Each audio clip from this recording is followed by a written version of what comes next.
Hey, my name's Rory. This is my adventure truck. It goes by Leopard Overland on Instagram, and we are just outside Vancouver, BC. This video is sponsored by Bioptimizers. Go to magnesiumbreakthrough.com/FLORB to get a 10% discount using code FLORB10 at checkout. And remember to subscribe.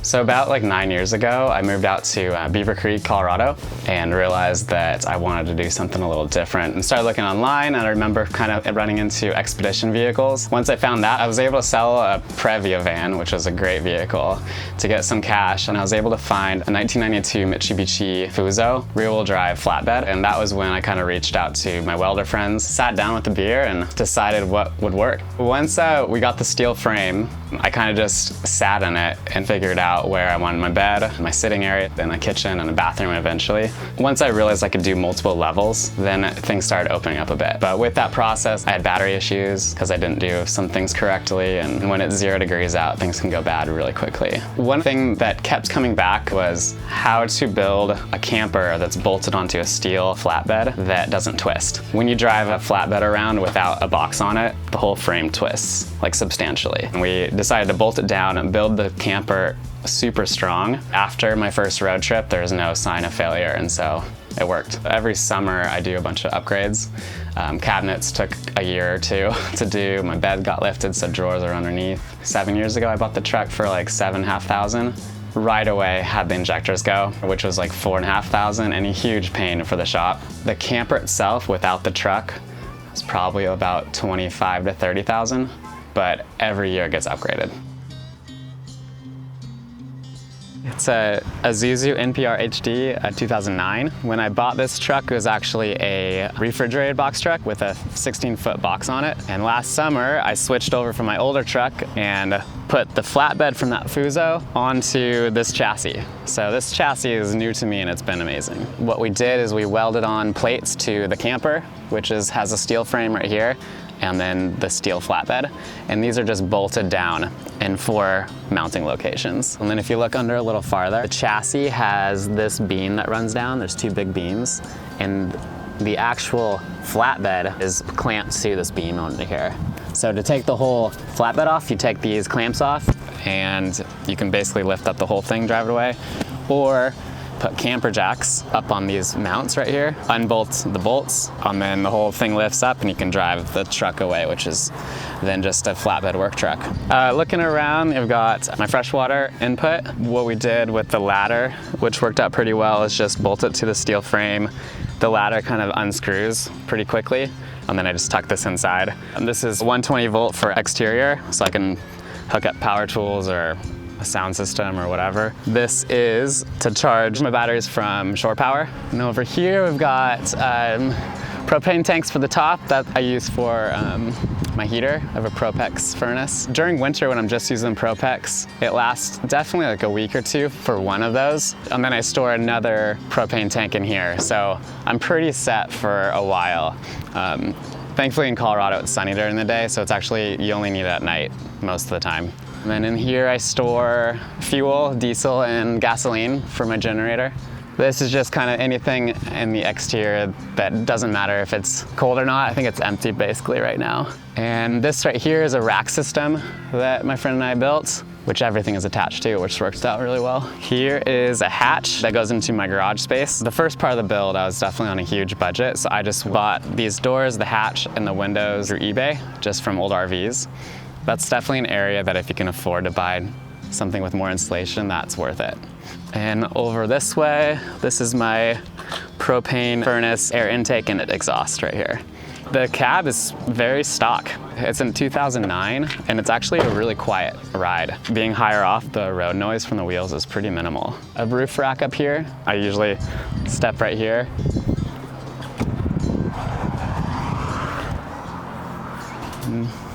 Now I'm on a roof. I just used a plywood roof and then I painted on a rubber roof membrane called Geico roof, and that's worked out surprisingly well. A max air fan right here, that's right over my kitchen area, and a solar system, it's 400 watts. The solar panels are on kind of like a hinge system as well, and so depending on where the sun's coming from, you can definitely up your amperage. Also in the winter when it snows, if you have them propped up, usually they'll melt off by the afternoon when the sun comes out. I went with 4 100 watt panels. I think having one big one or say 2 larger ones would be a better route, because building this mounting system was actually like kind of challenging. So having just one large one would be a lot easier to pull off this project. And then this hatch system, the whole thing kind of hinges, as you can see. Eventually I'd love to have it on actuators to go up to 90 degrees, but maybe that'll be a summer project.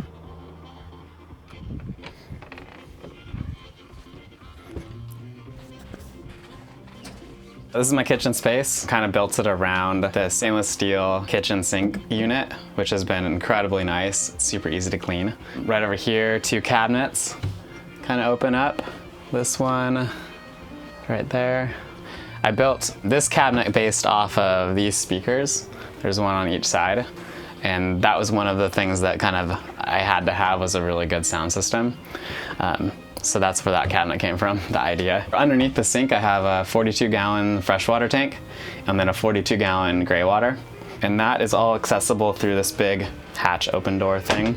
There's also a propane hot water heater on demand underneath here. I don't actually use that often. Yeah, I hardly ever use it. Over here, I got a propane gas top.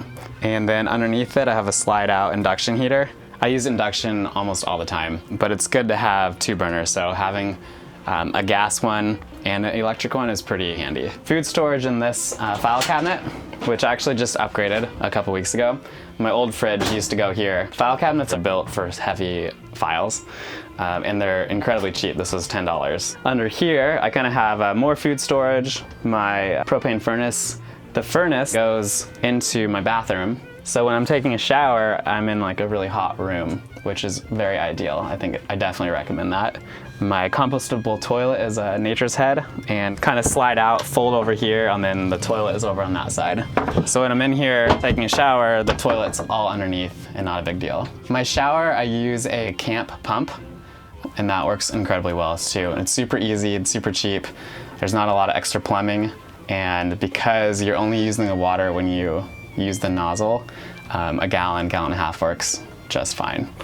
I built kind of a system right here. You could pump out into my gray water setup or just go straight down. So there's a couple options depending on where you're at. Moving over, I've got my office space.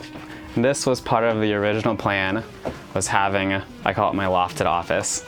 This comes up like this, feet go down, this folds down, and then I have a pretty full office space. My laptop, my monitor obviously connects to here.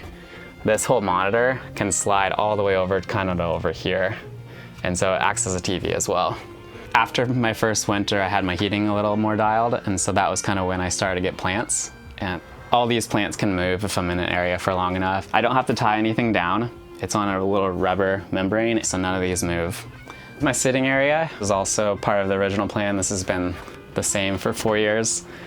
This tabletop kind of comes up, and then this screw is undone, so it can actually fold down. This goes right over here. This piece of plywood is kind of special. My dad built a table when I was a kid out of the same piece of plywood, and he had this scrap laying around and it fit perfectly. There is storage underneath, and it's actually pretty empty right now, but yeah, plenty of storage under here. And this whole area is lifted up about 1.5 feet, so I'm at pretty eye level with everyone sitting, which is, I think it's really nice. This right here lifts up and all my clothes are stored under here. Back a little farther, this piece of plywood, it looks like it's just a couple feet, but it's actually like 4.5 by 4.5. So if you come over here, I have my ladder stored under here to get to all my things in the back.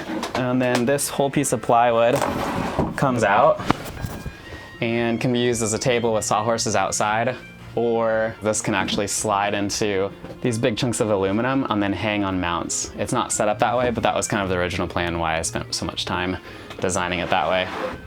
For one more zone to hang out at, I have these 4.5 foot drawers. Not on rollers or anything, they slide out to about right here. So, and each one of these slides out as far as this. So plenty of storage. These little knobs are just some sort of hardwood and have survived incredibly well. They just stop the whole thing from sliding. This fridge has been an upgrade this summer. It's just a 120 volt, nothing special. It's a $300 fridge. About 2 summers ago, I upgraded my battery bank, which are now 300 amp hours of lithium. And I have a 2000 watt Xantrex inverter charger that is always on. And that has never been an issue. It has ability to plug into shore power. 400 watt solar always coming in. That's my main power source. And then when I'm driving, I have a 40 amp DC-DC. Going to my bed zone. This is near to a queen size bed. Slightly skinnier than a queen size by like an inch or two, but much longer. Hatch right here allows so much light to come in. And this, I had a friend build last fall as well, and kind of covers this whole area. I got this right here, goes on a bolt, and so you can do this with the one hand. Tucks in right there.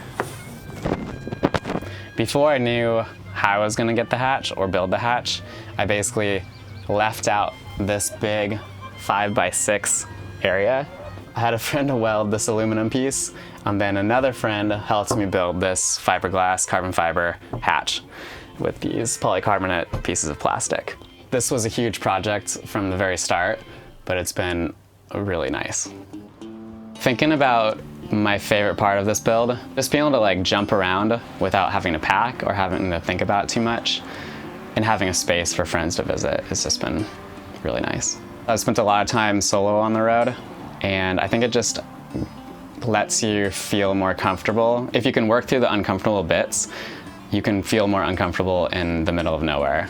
Being comfortable being alone, I think, has been a big thing to learn. I think when I decided to jump into like living in like a box truck, finding the vehicle is tough. And so I think deciding if you want to go with a van, like an older 70s, 80s van, or a newer van, those prices fluctuate so much.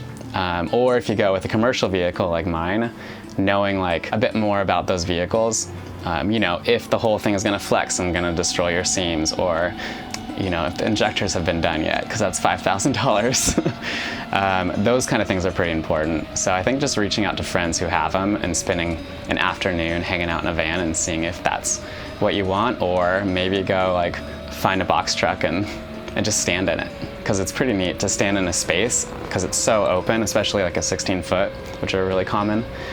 You can do a lot with 16 feet, much more than a Sprinter van. And so I think that's pretty solid to just see. What is the #1 mineral that beats stress, fatigue, and helps you get better sleep? It's magnesium, but not just any magnesium. This is Magnesium Breakthrough from Bioptimizers, and it combines the 7 essential forms of magnesium to help you sleep better, stress less, and just generally experience more peace throughout your day. Now, most magnesium supplements fail because they use synthetics or preservatives, but when you get all 7 critical forms of magnesium, you get a serious upgrade. From your brain to your body, your sleep gets better, muscle tension goes down, and so does pain and inflammation. With this one simple action, you can reverse magnesium deficiency in all of its forms and start feeling the benefits quickly. So click the link in the description below and go to magnesiumbreakthrough.com/FLORB to get a 10% discount using code FLORB10 at checkout on Magnesium Breakthrough.